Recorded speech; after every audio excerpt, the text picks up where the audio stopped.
Hello everyone, my name is Joan André.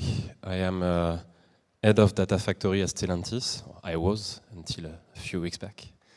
I'm particularly happy to be there because it's my last presentation on topics around modern data stacks or modern data stack V2 or new modern data stack or whatever you call it.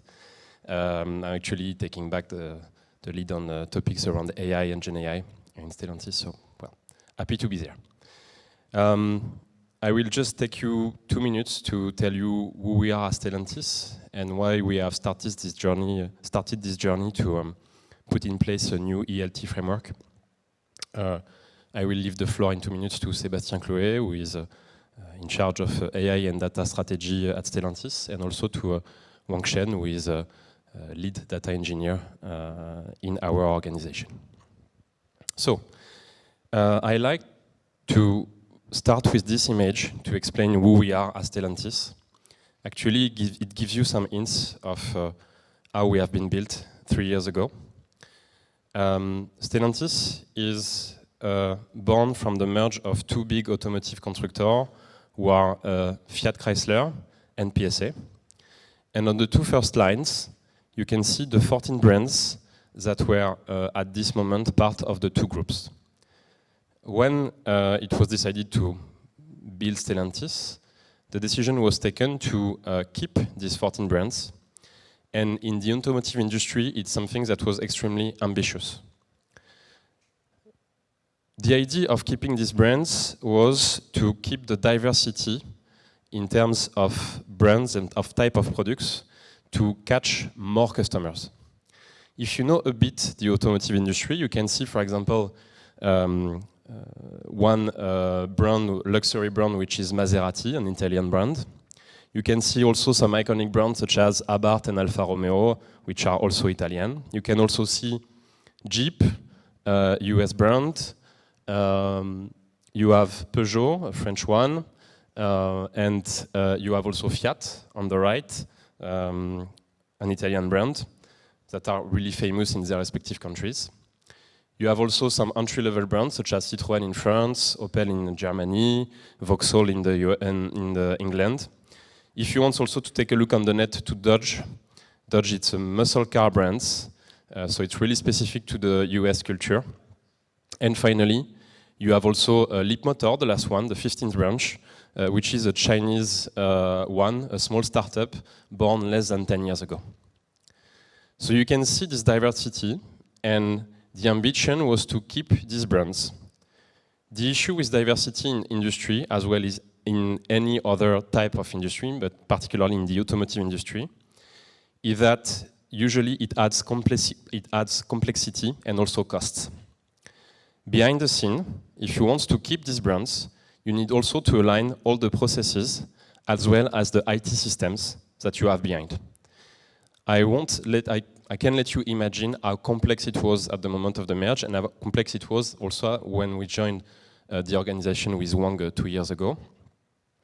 And actually, what we will try to demonstrate to you today is how we have decided jointly to keep this diversity in terms of brands, in terms of needs, but to reduce drastically the complexity behind, to propose one single ELT process to cover all the ways that it was done before. And I leave the floor now to Sebastien. Thanks a lot, and nice to meet you all. So, Sebastien Clouet. I just want to come back on what Joan said, meaning that with the rich and plural heritage that we had with the merger of PSA and FCA, we had also a huge diversity of technologies, huge overlap between the different technologies. And when we did the merge 2 or 3 years ago, we had something like 6 different data lakes in 6 different technologies on the 3 different cloud providers. So for sure, we had a huge issue, which was how to rationalize this ecosystem while trying to harmonize the data behind in order to be able to serve our business. Because for sure, the business won't wait for us to simplify the technologies. They want to have global KPIs, Stellantis views, and not only the regional aspects that they had before. So first, when we wanted to build, this stack, we tried to do that with virtualization on top of the different data lakes. But really fast, we had to face the reality, which is that we really need to embrace the modern data stack. So we can debate during hours, is it, modern data stack, is it dead, or should we speak about next-gen data stack? But the idea behind that is the same. That means that when we speak about data, we don't speak only about KPIs that could be served through a Power BI dashboards, for example. When we speak about data, and if you are there, that's because you are all aware of that, we speak about extraction, ingestion of data modelization. We speak about how to explore the data, how to make the data available, for the consumer, how to work on data quality.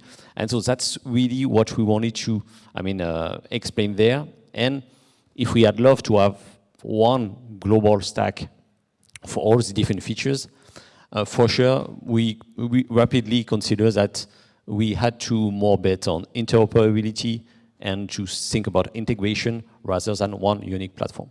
The different figures that you see here, so this 6x, 2x, etc., was the number of different tools that we had during the merger for each capability. So for example, for the EL part, ETL part, we were working with 6 different ETLs. So it could be ETLs from the cloud providers, I won't name it, but you all know them. We have also, some custom ETLs that were developed. We had some features, related to on-prem technologies. And so the ambition was really to see how to simplify that. If I look, on the different data platforms that we are using for now and that we are targeting, also, it's mainly old school platforms, if I come back to Martin's presentation. Yeah, this one, I'm sure that we will be okay with that. For the extraction and load, we are betting on dltHub. So that's really, the tools that we will use. It's something that is, integrated in a framework that have been developed by Wang, and we'll come back on that later. But that's really, the way to ingest the data on our landing zone. That means that, and it was also mentioned by Martin, we will get those data and put that in our landing zone today on Azure, and probably tomorrow Azure and or S3. But that's really the tools that we use. Once the data are on this landing zone, we leverage Snowflake for the cleaning, harmonization. I was speaking about different regions, different views. Snowflake will help us to harmonize this kind of data. And after that, we have different tools to consume the data. Once harmonized on Snowflake, it could be Power BI for the dashboarding. It could be Foundry, when we want to explore the data and give some self-service capabilities to our business. It could be CDP on treasure data for the data-driven marketing topics. And it could be also Databricks for the machine learning and AI model. But we really believe that creating this data foundation, so here, based on Snowflake, but we are really, anticipating not switch, but the implementation of Iceberg on top of that will really help us in the future. Just one last message. We have also these tools rationalizations. I was speaking about data platforms, but when we make the count, something like 1 year ago, we had 60 plus different tools for data. It could be tools for data visualization, ETL, it could be tools for data quality, for, transformation, etc. But we really want to divide this number by 4 up to 2028.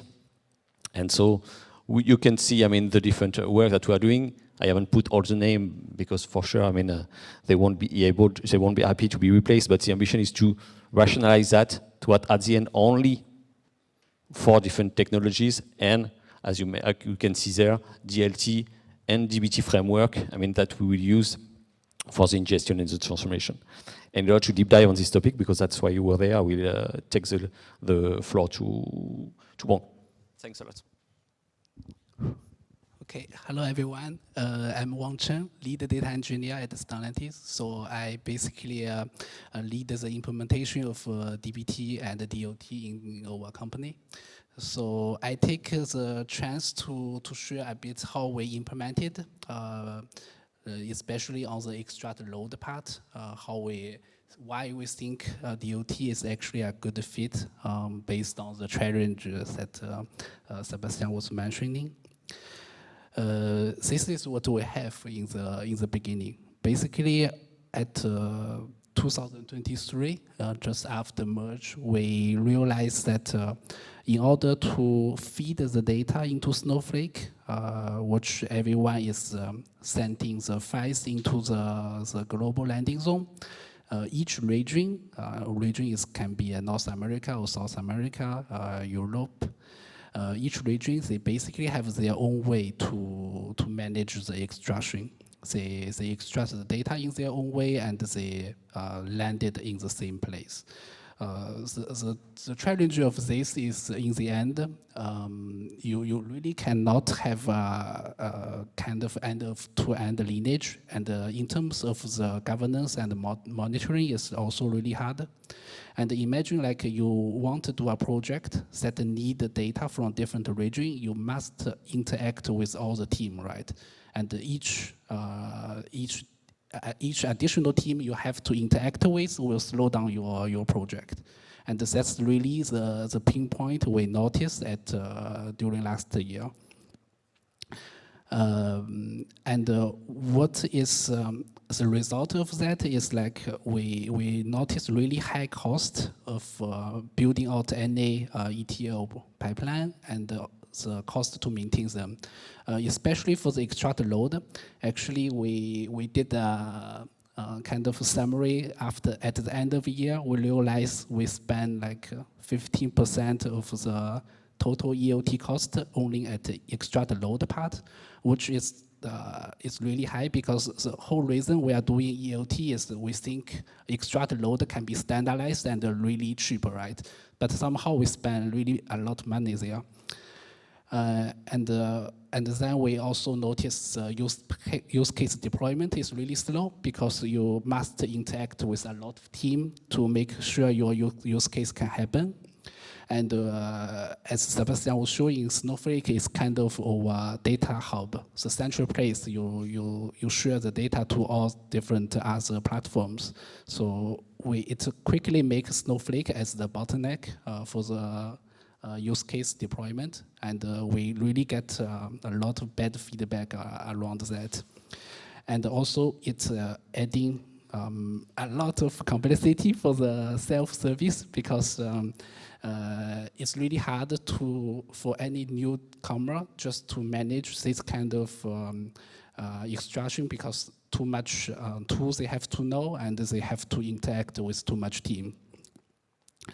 And that's why we think about to put in place some kind of framework that unifies the way to do extract and load, and also have a unified way to do the transformation. So if we're at where we are today, we already starting to test the DLT at our pre-prod environment since October. We start work with the team, I think, from March. Is the moment we did the different benchmark across different possible tools to have a unified extract load tool. We spent like 3 or 4 months for the benchmarking, basically evaluating all the different SaaS solutions, different solutions provided by the cloud providers, and of course also the open source one. Finally, we think DOT is a good fit, because it can be really easy integrated with what we already have, and we don't have some cloud provider locking. So another good point back then is we already put in place DBT for the transform part. So actually, when we try to implement DOT, we can reuse most of the components we already had in place for DBT part. That's one of the advantage as well. Yes, so I will give you a bit more like the return of experience we had based on what's being done so far. We primarily extract from the SQL and API data sources. We have also some SharePoint source. And in most of our use case, actually we have really a lot of small files. That's what we noticed. So among like a few big thousand tables we extract, we notice like 90% of the extraction happening. It's like you have basically less than 10 gigabyte files. And we also, that's the reason we believe that Python runtime is more than enough for those small files. We landed those files into the landing zone in the data lake, then we load it into Snowflake using dbt. So here we basically invoking the Snowflake copy into command to make the load happen. So in terms of pipeline time, we estimated this extraction part can be 30 to 50% faster, but we don't actually know the exact numbers. Probably next year after we have more project, we will know it. In the dev time reduction, I think we are close between 30 to 66% based on the complexity of the project after we put in place this unified framework. And what is the challenges back then we need deal with is that first the extract and the load solution must be integrated really easily with the rest of the ecosystem. And it must be also simplified to use and really easy to deploy. And we need to have strong governance on top of it. And we also want to enable some kind of local development experience that the developers can quickly do some POC and testing, and finally it must be really cost efficient. So that's the let's say the 5 key criteria when we try to evaluate the extract load solution. Then in the implementation part, we did this kind of architecture for the DLT implementation.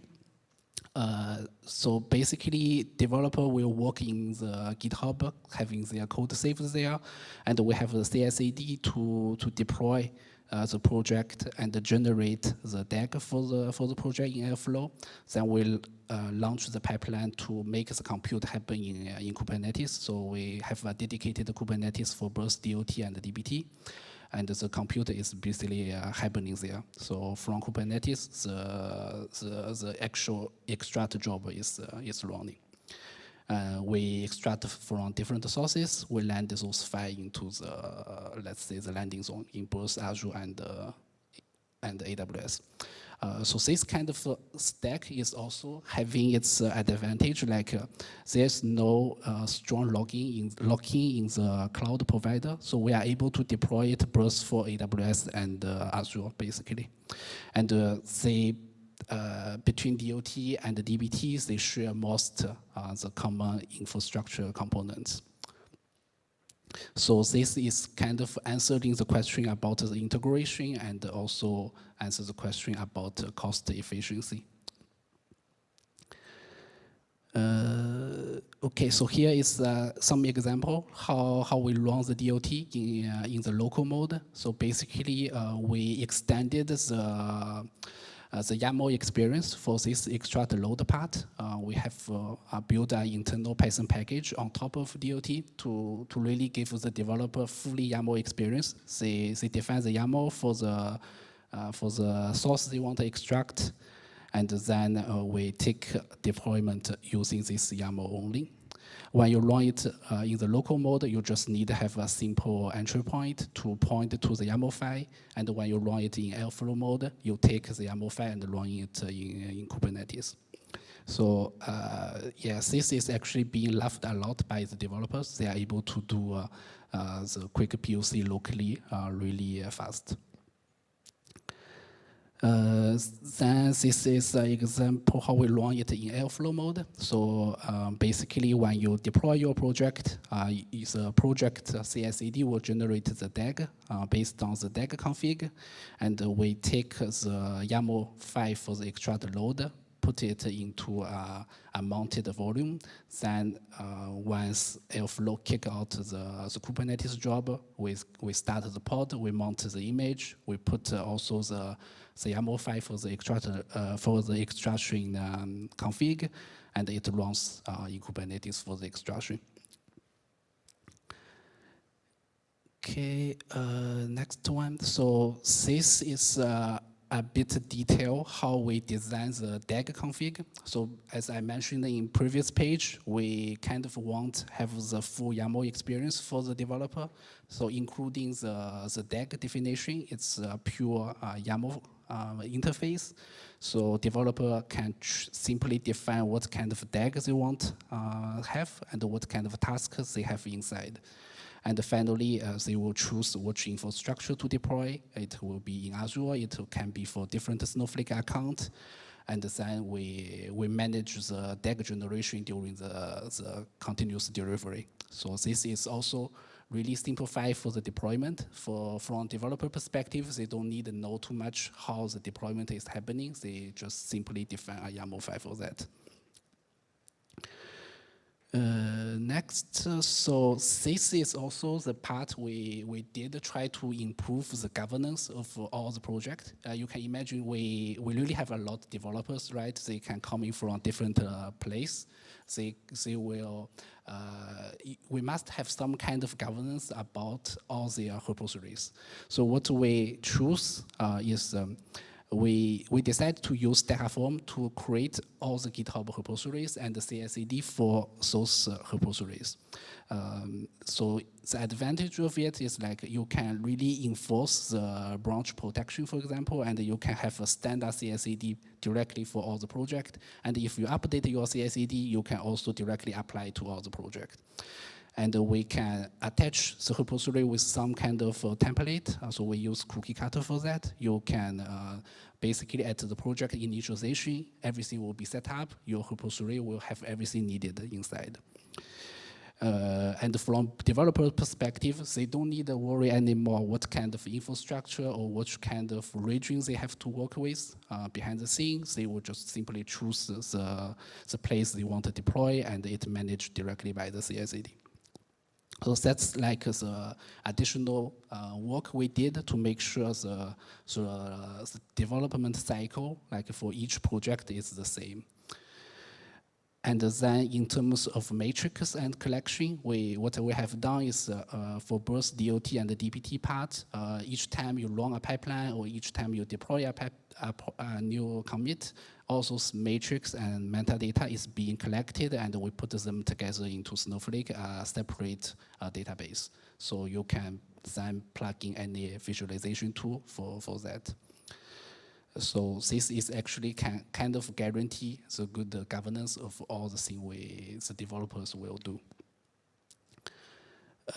Finally, let me show some numbers as a conclusion. So today, as I said, we are starting on board a different project on the EL stack. The time we need on board a new developer, so any new developer didn't know any about the DLT. They know a bit about Python, that's enough. It's like take 2 hours to make sure they can do it in the local mode, and they can also deploy it with the Airflow mode. We have more than 50 developers. So here they are actually 15 fixed. So sometimes you have people come and people go, but roughly we have around 50. We create around 10 new projects per month. So the project is actually growing pretty quickly. Lastly, also what we plan to do next year to kind of enrich what we already have. One is to extend the near real-time mode for the DBT part. What we try to put in place is really some kind of one config switch between the bench mode and the near real-time mode that will managed by the DBT part. And we, of course, want have Iceberg as the open table format once the data arrive in the data lake. That's something we will try explore as well. We will think about how to deal with unstructured data because we have a lot of Gen AI use case now, and we must continue to enable the self-service to allow more less technical people to build the ELT pipelines and make it production ready as quick as possible. Yes, that's it in the end. I also want to give some thank you to the dltHub team. We worked from March until today. Actually, they are great, helping us to put those in place. Yeah, thanks.